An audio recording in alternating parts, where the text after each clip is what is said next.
नमस्कार, स्वागत है आपका न्यूज इंडिया टीवी 9 में। आइए नजर डालते हैं आज की कुछ खास खबरों पर।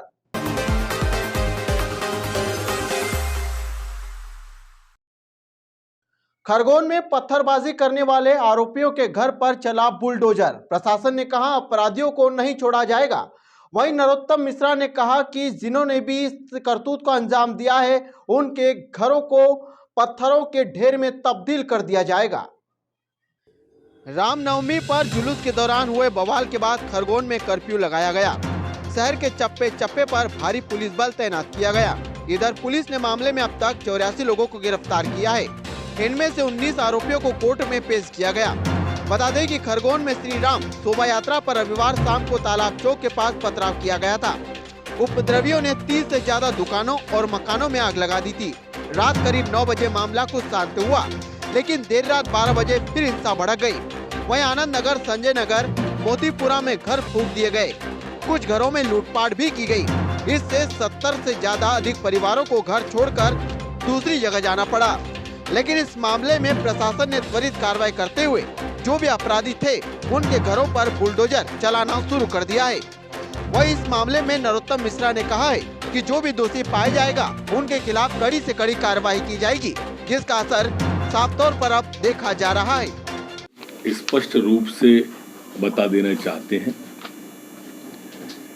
कि दंगाइयों को लगातार चिन्हित किया जा रहा है। 77 लोग अभी तक गिरफ्तार हो गए हैं। जिस घर से पत्थर आए हैं उस घर को पत्थरों का ही ढेर बनाएंगे। इस मामले में सरकार पूरी तरह से सख्त है। ये प्रदेश है, इसकी शांति व्यवस्था बिगाड़ने का किसी को। अपने सिंडिकेट के जरिए करोड़ों रुपए का अनाज गबन करने वाले 2 दर्जन से ज्यादा मामले दर्ज आरोपी असलम चौहान की खंडवा कोतवाली पुलिस द्वारा अवभगत करने का मामला सामने आया। हालांकि इस मामले में पंधाना विधायक राम दांगोरे ने सोशल मीडिया पर पोस्ट भी की है। खंडवा कोतवाली पुलिस ने रासुका के असलम चौहान को जिस तरह से अवभगत करते देखा जा रहा है, यह मामला तूल पकड़ते जा रहा है। आरोपी थाने के अंदर 5 से 6 पुलिस कर्मियों के बीच ठाठ से कुर्सी पर बैठा नजर आता है। वहीं उसे एमएलसी के लिए बिना हथकड़ी ले जाती पुलिस कंधे से कंधा मिलाकर चलता असलम चौहान ठाठ से गाड़ी पर बैठता है और आगे बढ़ जाता है। असलम चौहान ने अपने सिंडिकेट के जरिए करोड़ों रुपए का अनाज गबन किया था। इस पर 2 दर्जन से ज्यादा मामले दर्ज हैं। वहीं आरोपी असलम चौहान के मामले में पंधाना विधायक राम दांगोरे ने फेसबुक पर टिप्पणी की। इसमें लिखा कि अनाज माफिया का सिंडिकेट उसे छुड़ाने में लग चुका है। लगातार बढ़ती महंगाई को लेकर देश भर में कांग्रेस पार्टी के द्वारा प्रदर्शन किया जा रहा है। वहीं आपको बता दें कि खंडवा में भी बढ़ती महंगाई और बढ़ते पेट्रोल डीजल के भाव को लेकर युवा कांग्रेस के द्वारा कलेक्टर कार्यालय में प्रदर्शन किया गया। प्रदर्शन के दौरान पुलिस से हाथापाई तक की नौबत आ गई। बढ़ती महंगाई, बढ़ते पेट्रोल डीजल के भाव को लेकर खंडवा में युवा कांग्रेस के द्वारा कलेक्ट्रेट कार्यालय में प्रदर्शन किया गया। प्रदर्शन के दौरान पुलिस से हाथापाई तक की नौबत आ गई। युवा कांग्रेस का कहना था कि बीजेपी सरकार में लगातार बढ़ती महंगाई की वजह से आम आदमी की कमर टूट चुकी है, लेकिन बावजूद इसके सरकार महंगाई पर लगाम लगाने में नाकाम साबित हो रही है। साथ ही देश भर में बढ़ती बेरोजगारी भी चिंता का विषय बनती जा रही है। लेकिन इन तमाम परेशानियों के बावजूद बीजेपी सरकार हाथ पर हाथ धरे बैठी है। वहीं युवा कांग्रेस का कहना था कि अगर मांगे पूरी नहीं की गई तो आगे भी इस तरह के प्रदर्शन करते रहेंगे। खकनार थाना क्षेत्र के ग्राम डोईफोड़िया लालबड्डी में दूध गर्म करते समय गैस सिलेंडर में आग लग गई। आग लगने से घर का सामान व पैसे भी जल गए, जिसमें 30 वर्षीय युवक भी पूरी तरह झुलस गया। खकनार थाना क्षेत्र के ग्राम डोईफोड़िया लालबड्डी में दूध गर्म करते समय गैस सिलेंडर में आग लग गई, जिसमें कच्चे मकान जलकर राख हो गया। कच्चे मकान का छप्पर भी जल गया, जिसमें 30 वर्षीय सोनू रामलाल बुरी तरह झुलस गया। पीड़ित सोनू रामलाल ने बताया कि घर में सो रहा था। पत्नी चाय बनाने के लिए दूध गर्म कर रही थी। बच्चा भी खेल रहा था। इसी दौरान सिलेंडर ने आग पकड़ ली। आग इतनी तेज थी कि पीड़ित सोनू ने अपनी पत्नी और बच्चे को बचाने में खुद पूरी तरह झुलस गए। सोनू ने एक समूह से 60,000 रुपए उधार लिए थे, जो पैसे घर में रखे थे। कुछ दिनों में बहन की शादी होने वाली थी। दुल्हन के सामान सहित अनाज, कपड़ा और टीवी, कूलर और मवेशियों का चारा भी साथ में जलकर खाक हो गया। वहीं मोहल्ले वासियों ने अग्निशमन कार्यालय को सूचना दी। फायर ब्रिगेड की गाड़ियां मौके पर आई और आग पर काबू पाया गया, लेकिन इस घटना में करीब 1.5 लाख से ज्यादा रुपए का नुकसान हो चुका है। पीड़ित सोनू रामलाल हलवाई की दुकान पर काम करता था। सेंधवा शहर में निकाले गए रामनवमी के जुलूस पर पथराव करने वाले उपद्रवियों के मकानों पर प्रशासन की जेसीबी चली। कलेक्टर एवं पुलिस अधीक्षक ने संभाला मोर्चा व स्पष्ट कर दिया कि जिसने भी इस करतूत को अंजाम दिया उनके घरों को जमींदोज कर दिया जाएगा। बड़वानी जिले से महज 70 किलोमीटर की दूरी पर स्थित सेंधवा शहर के जोगवाड़ा रोड पर रामनवमी के पर्व पर निकाले गए जुलूस पर हुए पथराव को लेकर शहर में बढ़ते हुए हालात को देखते हुए जिला प्रशासन ने रात्रि के दौरान मोर्चा संभाला। वहीं पुलिस प्रशासन और जिला प्रशासन ने उन उपद्रवियों की वीडियोग्राफी की और उसके माध्यम से चिन्हित कर उनके घरों को ध्वस्त किया गया। जिला प्रशासन द्वारा स्पष्ट कर दिया कि वीडियोग्राफी में जो भी आरोपी दिखाई देगा उन्हें किसी भी सूरत में छोड़ा नहीं जाएगा। वहीं सभी आरोपियों के मकानों को इसी प्रकार ध्वस्त किया जाएगा। उपद्रवी समर खान पर 5 आपराधिक प्रकरण पूर्व से ही दर्ज है। कार्रवाई के दौरान 2 महिलाओं के भी पक्के मकान को जमींदोज कर दिया गया। ये दोनों महिलाएं भी कल पत्थरबाजी में शामिल थी। सर, क्या कुछ घटनाक्रम है, उसके बाद किस तरह की कार्रवाई की जाएगी? कल जो सेंधवा में जोगवाड़ा रोड पर है, यहाँ पर रामनवमी के जुलूस निकलते समय पत्थरबाजी हुई। काफ़ी शांति व्यवस्था भंग की गई और लोगों ने बार बार ये कृत्य किया जा रहा है। पहले भी इस रोड पर ये घटना होती रही है। हर बार लोगों को समझाते हैं तब भी नहीं मानते हैं। अब शासन ऐसे लोगों को नहीं छोड़ा जाएगा और उसी का ये परिणाम है। हम लोगों ने जो इनको ऐसे जो उपद्रवी लोग हैं, क्रिमिनल बैकग्राउंड के लोग हैं, उनको आइडेंटिफाई किया हुआ है और आज उनके मकान को तोड़ने की कार्रवाई की जा रही है। अभी तक 3 मकान तोड़े जा चुके हैं। सर, कितने मकान तोड़े जाएंगे? सर, अभी 3 मकान तोड़े गए हैं। हमारे लोग चिन्हित वाला कर रहे हैं, लगातार चिन्हित करने की कार्रवाई की जा रही है। अभी कुछ मकान और भी तोड़े जाना है आज ही, और ये कार्रवाई सतत जारी रहेगी। मैं ऐसे लोगों को चेतावनी देना चाहूँगा कि जो शांति भंग करेंगे उनका यही हाल होगा। सर, इस क्षेत्र के अलावा अन्य क्षेत्रों में भी लगातार ये पूरे जिले में ये होगा। ये सेंधवा में भी होगा और अन्य जगह भी कोई इस तरह का उपद्रव करेंगे, जो शांति भंग करेंगे, उनका यही हाल होगा। उनके मकानों को मलबे में तब्दील किया जाएगा। कल घटनाक्रम हुआ, टीआई को चोटें आई है, उसके बाद से क्या कुछ किया गया और किस तरह से सख्ती बरती जाएगी? देखिए, कल शाम को जोगवाड़ा रोड जहाँ पे हम अभी खड़े हैं, वहाँ पर एक सांप्रदायिक तनाव की घटना हुई थी, पथराव की वारदात हुई थी।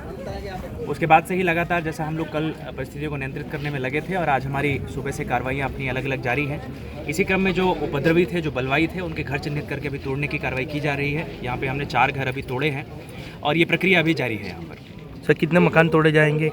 अभी 4 हमने किए हैं। जैसा मैंने कहा कि एक-एक करके जैसे जैसे हम चिन्हित करते जा रहे हैं और जो हमें समय अभी अलाउ करेगा उस हिसाब से हम ये कार्रवाई अभी जारी रखेंगे। सर, क्या चेतावनी देना चाहेंगे उपद्रवियों को? उपद्रवियों को चेतावनी देखिए, हमारी मध्य प्रदेश शासन की तरफ से बहुत स्पष्ट है। कानूनी कार्रवाई तो है ही, इसके अलावा जो उनको अवैध रूप से उन्होंने संपत्तियां अर्जित की हैं, जो उनके अवैध कारोबार हैं, उन पे चोट पहुंचानी है। जहां से पत्थर आते हैं उन घरों को जमींदोज किया जाएगा। जो भी अवैध निर्माण है उनको ध्वस्त किया जाएगा और सख्त से सख्त दंडात्मक कार्रवाई करनी है। तो उसी दिशा में प्रशासन हमारा काम कर रहा है। सर, क्या कुछ कोई गिरफ्तारी वगैरह कुछ हुई है? गिरफ्तारियां वगैरह भी की हैं हमने, और जैसा मैंने कहा अभी हमारी लगभग 6 FIR दर्ज हो चुकी हैं और उसमें भी लगातार कार्रवाई अपनी जारी है। और भी जैसे जैसे हमारे पास शिकायतें और प्रकरण आते जा रहे हैं, जो लोग चिन्हित होते जा रहे हैं, वो कार्रवाई अपनी तरफ से जारी है। खंडवा के स्टेशन से रामेश्वर पुलिया, लाल चौकी और अहमदपुर खेगांव बाईपास तक ब्रॉडगेज के निर्माण कार्य के साथ ही पटरी बिछाने का कार्य शुरू हो चुका है। हालांकि इस निर्माण को लेकर कई लोगों के सामने रहने की समस्या शुरू हो चुकी है, जिसको लेकर सांसद ज्ञानेश्वर पाटिल से गुहार भी लगाई गई। खंडवा से महू ब्रॉडगेज का कार्य तेजी से किया जा रहा है। सांसद ज्ञानेश्वर पाटिल के अथक प्रयासों से इस वर्ष के बजट 888 करोड़ रुपए इस कार्य के लिए स्वीकृत हुए हैं, जिससे इस कार्य में तेजी आई। खंडवा स्टेशन से रामेश्वर पुलिया, लाल चौक और अहमदपुर खेगांव बाईपास तक ब्रॉडगेज के लिए निर्माण कार्य के साथ ही पटरी बिछाने का कार्य भी शुरू हो चुका है। सांसद प्रवक्ता सुनील जैन ने बताया कि रेलवे अधिकारियों के अनुसार 6 माह के अंदर 4 किलोमीटर की लाइन डल जाने से खंडवा सनावद मेमू ट्रेन चलने की संभावना है। रेलवे प्रशासन द्वारा सक्रियता से इसमें कार्य किया जा रहा है। वही इस पटरी मार्ग पर बाधक बन रहे अतिक्रमणों को हटाया जाएगा। लाल चौकी के समीप वर्षों से निवास कर रहे लगभग 60 परिवारों को वरिष्ठ सेक्शन रेल पथ खंडवा द्वारा 7 दिन में जगह खाली कराने का नोटिस दिया है। सभी रहवासियों ने खंडवा पहुंचे सांसद ज्ञानेश्वर पाटिल से सोमवार को लाल चौकी स्थित महालक्ष्मी माता मंदिर प्रांगण में मुलाकात कर कहा कि हम सब मजदूरी करने वाले लोग हैं और वर्षों से इस भूमि पर रह रहे हैं। रेलवे द्वारा 7 दिन में जगह खाली करने का नोटिस दिया गया। वहीं इस पर सांसद ज्ञानेश्वर पाटिल ने कहा कि भाजपा की हमारी मोदी एवं शिवराज की सरकार लोगों को उजाड़ने में विश्वास नहीं रखती। हम अविश्वासहीनों को मकान देंगे क्योंकि आप सभी रेलवे की भूमि पर अतिक्रमण कर वर्षों से रह रहे हैं। अतः मैं बात रेलवे अधिकारियों के समक्ष रखकर समय सीमा बढ़ाने के लिए कहूँगा। मिले आपसे क्या हुआ? ये आज लाल चौकी रेलवे ट्रैक से जो कुछ रहवासी थे जो 40-50 वर्षों से यहाँ निवास कर रहे थे, लेकिन क्योंकि नया ट्रैक डल रहा है, नया ट्रैक डलने की वजह से कहीं न कहीं रेलवे की ज़मीन पर इन लोगों के कब्जे थे, तो इनको नोटिस दिए गए हैं कि हटाएं। तो मैंने क्योंकि इतने साल से रह रहे तो इनको भी बेचारों को कहीं के आसरा होना चाहिए, तो मैंने संबंधित अधिकारियों से DRM से भी चर्चा करी कि इनको कुछ समय दिया जाए। इनको समय देंगे तो दूसरी जगहों का ही अपना आशियाना बनाने में इनको आसानी रहेगी। और मैं भी कलेक्टर से भी चर्चा करूंगा कि वर्षों से यहाँ पर रह रहे तो इनको कहीं पर भी नजूल की ज़मीन में स्थापित करने के लिए अपनी तरफ से प्रयास करेंगे। पूरा भाई साहब क्या है, हमारे यहाँ जो 60-70 परिवार कम से कम 25 साल से 30 साल से वहाँ रेलवे ज़मीन पर अपनी झुग्गी बना के निवास रहते हैं। कुछ दिन पहले इनको नोटिस आए, पहले भी 7 साल पहले भी नोटिस आए थे, और कुछ दिन पहले नोटिस आया, इनको 7 दिवस में खाली करने का आदेश कर दिया। तो हमारा ये उद्देश्य था कि भाई कम से कम 6 महीने की म्याद है, तो कम से कम गरीब लोग हैं, कहने का अपनी व्यवस्था कर लेंगे। तो हमारी ये डिमांड है कि भाई कम से कम 6 महीने की म्याद दी जाए। सांसद जी से मुलाकात हुई, क्या कहा उन्होंने? सांसद जी ने अभी जस्ट मुलाकात उनसे हुई, तो उन्होंने भी म्याद बढ़ाने की बात करी।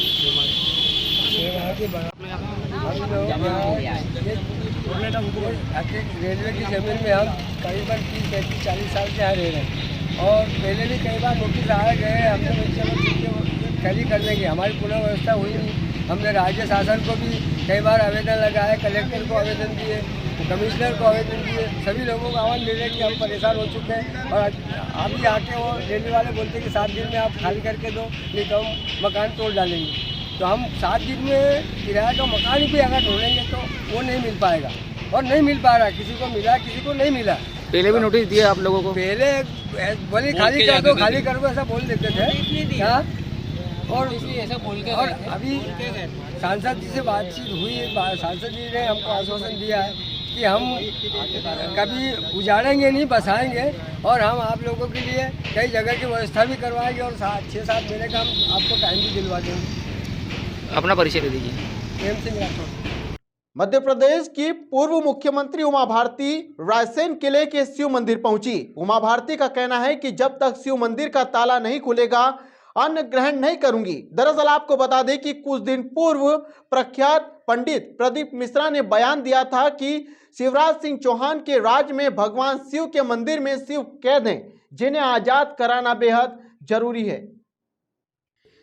दरअसल आपको बता दें कि कुछ दिन पूर्व पंडित प्रदीप मिश्रा ने बयान दिया था, जिसमें उन्होंने शिवराज सरकार को घेरते हुए कहा था कि शिवराज के राज में भगवान शिव कैद नजर आ रहे हैं, जिसको लेकर उमा भारती ने 11 तारीख को भगवान शिव का जलाभिषेक करने की घोषणा कर दी। मध्य प्रदेश की पूर्व मुख्यमंत्री उमा भारती रायसेन किले के शिव मंदिर में जलाभिषेक करने रायसेन पहुंच गई। उमा भारती ने रायसेन किले पर मंदिर का ताला खुलने तक अन्न त्यागने की घोषणा की। हालांकि यहां समर्थकों को किले में जाने से पहले ही रोक दिया गया। मामला गर्भगृह का ताला खुलवाने का है। ऐसे में प्रशासन बेदम है कि अगर उमा भारती गर्भगृह में प्रवेश कर शिवलिंग का जलाभिषेक करना चाहती है तो व्यवस्था करना मुश्किल हो रहा है। इसलिए कलेक्टर अरविंद कुमार दुबे ने उमा भारती को पत्र लिखकर स्थिति पहले ही अवगत करा दिया। इस संबंध में जिला प्रशासन ने पूर्व मुख्यमंत्री को अवगत करा दिया कि रायसेन का किला और उसमें स्थित शिव मंदिर केंद्रीय पुरातत्व विभाग भारतीय पुरातत्व सर्वेक्षण के अधीन है। बालाघाट जिले से हैरान करने वाला एक वीडियो सामने आया। दरअसल आपको बता दें कि बालाघाट जेल में कैदी ने खुद पर ब्लेड से हमला कर आत्महत्या करने का प्रयास किया। उसने जेल प्रबंधक की प्रताड़ना से तंग आकर ये कदम उठाया।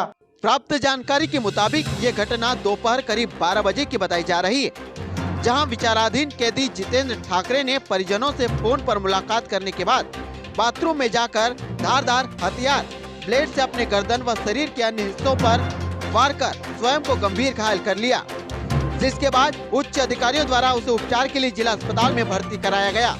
बता दें कि इस विचाराधीन कैदी पर 3 वर्ष पूर्व बीमा राशि का लाभ पाने अपने हमशक्ल मजदूर को जिंदा जलाकर मार डालने का आरोप है।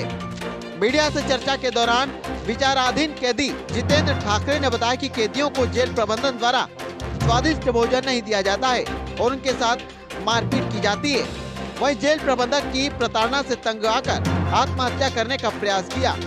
इसके अलावा जिला जेल प्रबंधक पर नक्सलियों समेत अन्य रसूखदार कैदियों से लाखों रुपए लेन देन करने के आरोप भी लगाए। तो वहीं दूसरी ओर जेल उप अधीक्षक प्रजापति ने कैदी द्वारा लगाए जा रहे आरोपों को एक सिरे से खारिज किया और मुझे बोल दिए कि तुम्हारे पिताजी के जिंदा हो जाएंगे, इस तरह से शब्द बोल करके मुझे वहाँ से उन्हें भगा दिया। आज जो आप हॉस्पिटल में एडमिट हुए हैं, किन कारणों से आज एडमिट हुए हैं? ये जो जिस तरह से सब्जी दी जा रही है, कब तक खाएगा आदमी? ऐसा खाना कब तक खाएगा? उबली हुई चाय के जगह उबला हुआ पानी दिया जाता है। कब तक खा के जीऊँगा मैं? कब तक मेरी मानसिकता सही रहेगी? एक तो हम लोग अपने ही केस से बहुत परेशान होते हैं। कोई वहाँ पिकनिक मनाने तो गए नहीं हम लोग, हम अपने केस से परेशान हैं और वो खाना इस तरह से दिया जाता है कि हम लोगों को और मानसिकता खराब हो जाती है।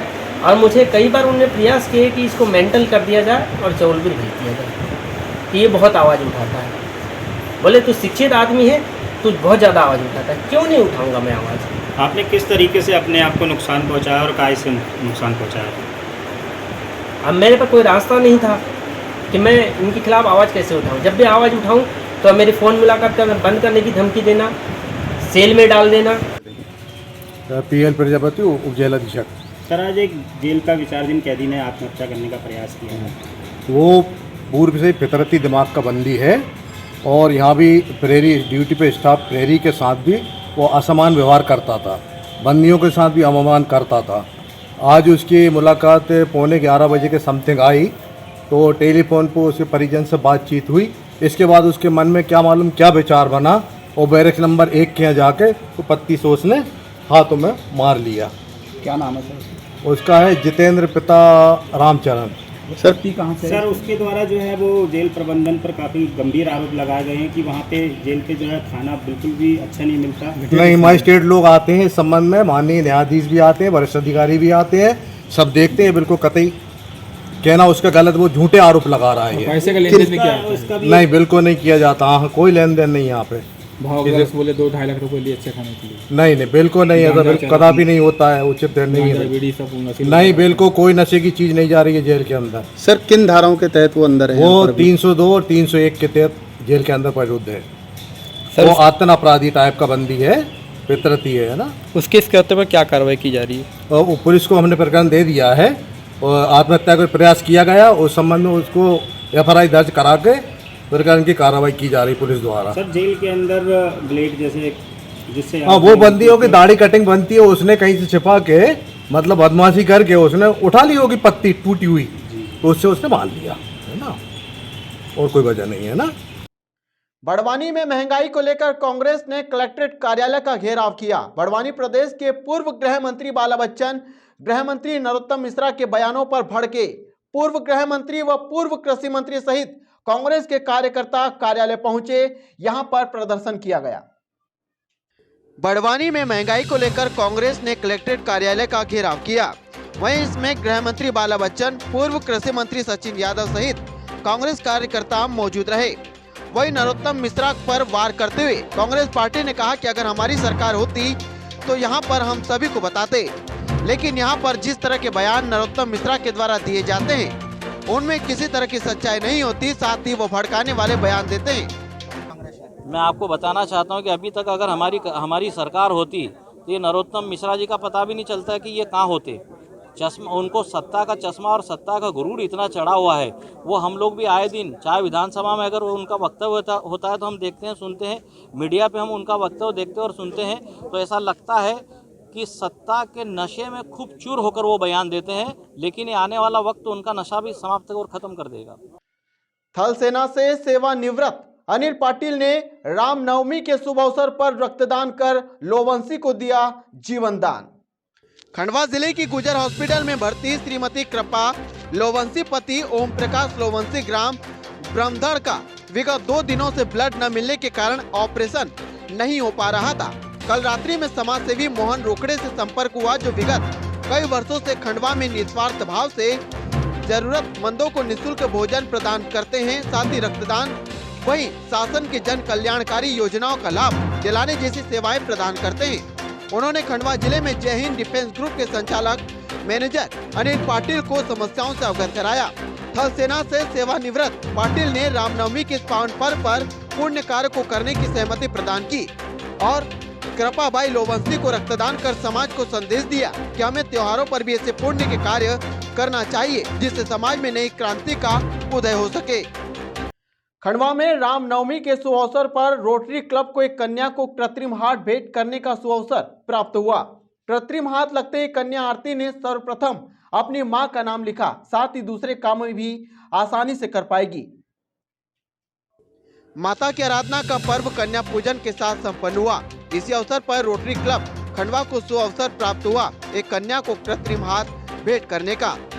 आरती पिता कनक सिंह निवासी अहमदपुर खेगांव का दाहिना हाथ जन्म से ही छोटा था, लेकिन ये बालिका छात्रावास खेगांव माखन में रहकर 8वीं कक्षा में अध्ययन कर रही है। बालिका के बारे में छात्रावास की वार्डन चरणजीत सलूजा और शर्मिला प्रजापति ने कराटे कोच नेहा यादव को बताया कि नेहा ने रोटरी क्लब खंडवा के लोकेश झवर से संपर्क किया। समाज सेवी व क्लब के सदस्य सुनील जैन ने बताया कि आरती का हाथ कोहनी से सिर्फ 2 इंच ही है, इसलिए उनके हाथ का एक्सटेंशन अहमदाबाद गुजरात से बनवाया गया। सोमवार को आरती को LN4 कृत्रिम हाथ लगाया गया। हाथ लगने के बाद आरती ने कुछ घरेलू काम करके देखा, जैसे बेलन से रोटी बेलना, आलू छीलना। पहली बार कृत्रिम हाथ से अपनी मां का नाम लिखा, साथ ही पहली बार साइकिल भी चलाई। वहीं आरती का हाथ लगने के बाद उत्साहित नजर आई और अधिक काम करने का प्रयास कर रही है। साथ ही आरती को पढ़ाई में भी काफी मदद मिल रही है। चलो बेटा, आपका नाम क्या है? आरती है, मेरे बच्चा आरती करती हूँ। जो हाथ है मेरा वो पैदाइशी से है, बचपन से नहीं? बचपन से नहीं है। हाँ, ये हाथ लगने के बाद आज हमको रोटरी क्लब की तरफ से हाथ लगा, आपको कैसा लग रहा है? बहुत अच्छा लग रहा है। ग्राम पंचायत बोरगांव बुजुर्ग के अंतर्गत आने वाले पांडु नाला पर गहराई पेयजल समस्या। जी हां, नन्हे बच्चे 1 किलोमीटर दूर लिंगी फाटा से पानी लाने के लिए मजबूर हो रहे हैं। ग्राम पंचायत बोरगांव बुजुर्ग के अंतर्गत आने वाले पांडु नाला पर पिछले 15 दिनों से पेयजल संकट गहराने लगा है। यहाँ के रहवासियों ने बताया कि पिछले 15 दिनों से छोटे छोटे बच्चे इंदौर इच्छापुर हाईवे से होकर भरी धूप में पैदल लगभग 1 किलोमीटर की दूरी तय करते हैं। लिंगी फाटा से पानी लाने को मजबूर हैं। रहवासी महिलाओं ने बताया कि इस दौरान नन्हे बच्चे किसी दिन हाईवे पर हादसे का शिकार हो सकते हैं। रहवासियों ने बताया कि पांडु नाला पर एक हैंडपंप है और उससे भी वर्तमान में पानी नहीं मिल पा रहा है। यहाँ के रहवासियों ने समस्या के समाधान की मांग की है। बहुत समस्या है और 15 दिन से लिंगी पे से पानी ला रहे हैं हम। छोटे छोटे बच्चे हैं, हेवी रोड है, तो कोई बच्चा मर जाएगा। आपका नाम? रामी भाई। खंडवा में लगातार पानी की समस्या को लेकर जनता परेशान नजर आ रही है। नगर निगम करोड़ों रुपए खर्च कर चुकी है, लेकिन अभी तक खंडवा की जनता प्यासी है। खंडवा में लगातार पानी की समस्या को लेकर जनता परेशान हो रही है। नगर निगम करोड़ों रुपए खर्च कर चुकी है, लेकिन अभी तक खंडवा की जनता प्यासी है। अब नगर निगम टैंकरों से काम चला रही है, लेकिन जैसे जैसे गर्मी बढ़ेगी तो टैंकरों की मांग बढ़ती जाएगी। नगर निगम के खंडवा को पानी देने का ये वादा झूठा निकला। जहां नगर निगम बड़े बड़े वादे करती थी कि इस बार गर्मी में शहर को पानी की व्यवस्था भरपूर की जाएगी, लेकिन टैंकरों को देखकर इस बात का अंदाजा लगाया जा सकता है कि शहर में पानी की व्यवस्था किस कदर होने वाली है। वहीं आपको बता दें कि खंडवा की जनता को 3 से 4 दिन बाद टैंकर का पानी पहुंचाया जाता था। इस साल मार्च महीने से ही टैंकर सड़कों पर दौड़ने लगे हैं। आगे क्या स्थिति होगी इसका अंदाजा लगाना काफी मुश्किल है। बता दें कि सोमवार सुबह 8 बजे के करीब चारखेड़ा के यहाँ नर्मदा पाइपलाइन फूट चुकी है। अगले 40 से 45 घंटे तक शहर में पानी नहीं बढ़ सकेगा। यदि जल संकट की त्राही से बचना हो तो अभी से पानी बचाना शुरू कर दीजिए। जी हाँ, नगर निगम के जल प्रदाय अधिकारी अंतर सिंह तंवर का कहना है कि चारखेड़ा के यहाँ एक खेत पर नर्मदा लाइन फूटने की सूचना मिली थी। मौके पर पहुंचकर मेंटेनेंस कार्य करवाया जा रहा है। मेंटेनेंस होकर सप्लाई शुरू होने में करीब 40 घंटे का समय लगेगा। हम जल्द सुधार का प्रयास कर रहे हैं। इधर शहर की किस्मत तो तभी फूट चुकी थी जब नर्मदा जल के वितरण का जिम्मा निजी कंपनी को सौंपा गया था। कंपनी के जिम्मेदारों द्वारा अभी तक कोई फिक्र नजर नहीं आ रही है। खंडवा में पॉलिटेक्निक कॉलेज में महात्मा ज्योतिराव फुले जयंती मनाई गई। आजा मोर्चा एवं युवा मोर्चा ने मिलकर ये जयंती मनाई। साथ में खंडवा विधायक देवेंद्र वर्मा भी मौजूद रहे। खंडवा में पॉलिटेक्निक कॉलेज में महात्मा ज्योतिराव फुले जयंती मनाई गई। आजा मोर्चा एवं युवा मोर्चा ने मिलकर मनाई जयंती। आजा मोर्चा जिला अध्यक्ष पप्पी नरवाले के नेतृत्व में पूरा कार्यक्रम हुआ, जिसमें खंडवा जिला अध्यक्ष विधायक देवेंद्र वर्मा एवं भाजपा जिला अध्यक्ष शिवदास पटेल सहित पंधाना की जनपद अध्यक्ष कंचन मुकेश तन्वे भी उपस्थित रहे। हरसुद विधानसभा क्षेत्र में आगजनी की घटना होने पर फायर ब्रिगेड वाहन की कमी को देखते हुए रविवार को मंत्री शाह ने रामनवमी के अवसर पर हरसुद नगर परिषद को आधुनिक फायर ब्रिगेड वाहन की बड़ी सौगात दी। हरसुद विधानसभा क्षेत्र में आगजनी की घटना होने पर फायर ब्रिगेड वाहन की कमी को देखते हुए रविवार को मंत्री शाह ने रामनवमी के अवसर पर हरसुद नगर परिषद को आधुनिक फायर ब्रिगेड वाहन की बड़ी सौगात दी। वहीं वन मंत्री शाह ने फायर फाइटर चलाकर देखा। रामनवमी के अवसर पर हरसुद पहुंचे वन मंत्री शाह ने अपने विधानसभा क्षेत्र को करोड़ों रुपए की सौगात प्रदान की। फायर ब्रिगेड के साथ ही शुद्ध व शीतल पेयजल लिए आरओ युक्त 2 वाटर कूलर भी उपलब्ध कराए। मंत्री शाह ने इस अवसर पर कहा कि महिलाओं के कल्याण की कई योजनाएं हमारी सरकार द्वारा चलाई जा रही है। क्षेत्र के 18 गाँव में भी नल जल योजना के माध्यम से मां नर्मदा का पानी पहुँचाया जाएगा, जिसका शुभारम्भ मुख्यमंत्री शिवराज सिंह चौहान करेंगे। 2 संतों ने कुछ वर्ष पूर्व खंडवा में एकता की जो मशाल जलाई वह आज तक कायम है। शनिवार रात्रि में घासपुरा महावीर जैन मंदिर प्रांगण में मैं बनूंगी तीर्थकर की माता त्रिशला प्रतियोगिता का आयोजन किया गया। 2 संतों ने कुछ दिन पूर्व खंडवा में एकता की जो मशाल जलाई वह आज तक कायम है। देश के महान संत जैन मुनि तरुण सागर जी महाराज एवं कमल मुनि महाराज 15 वर्ष पूर्व खंडवा में पधारे थे। तब सकल जैन समाज को एक संदेश दिया था कि भले 64 दिन अपने अपने पंथ के हिसाब से मंदिरों में पूजा अर्चना करे, लेकिन अहिंसा की पुजारी भगवान महावीर स्वामी का जन्मोत्सव सकल जैन समाज मिलकर मनाएगा तो एकता का संदेश जैन धर्म को सफलता की ओर अग्रसर करेगा।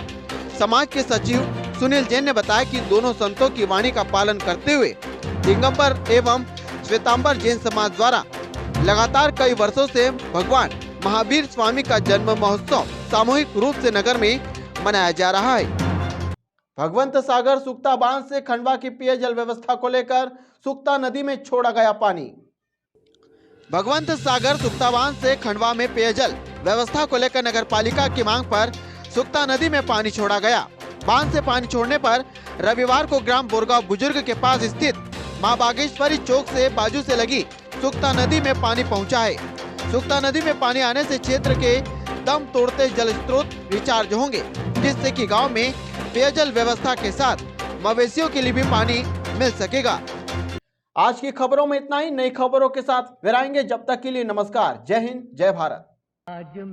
अच्छे कपड़े की प्रसिद्ध दुकान पंधाना में आशीष वस्त्रालय, जहां मिलेगी सभी प्रकार की नई वैरायटियां, जिनमें दूल्हे का सूट, दुल्हन की साड़ियां, शादी ब्याह के फैंसी आकर्षक कपड़े, अच्छी fancy dress, jeans, top, T shirt, लांचा, घाघरा चोली, शूटिंग शर्टिंग साड़ियाँ, साथ ही बच्चों के रेडीमेड कपड़े, हर उम्र दराज के लिए मात्र सिर्फ एक ही दुकान पर उपलब्ध पंधाना की प्रसिद्ध दुकान आशीष वस्त्रालय।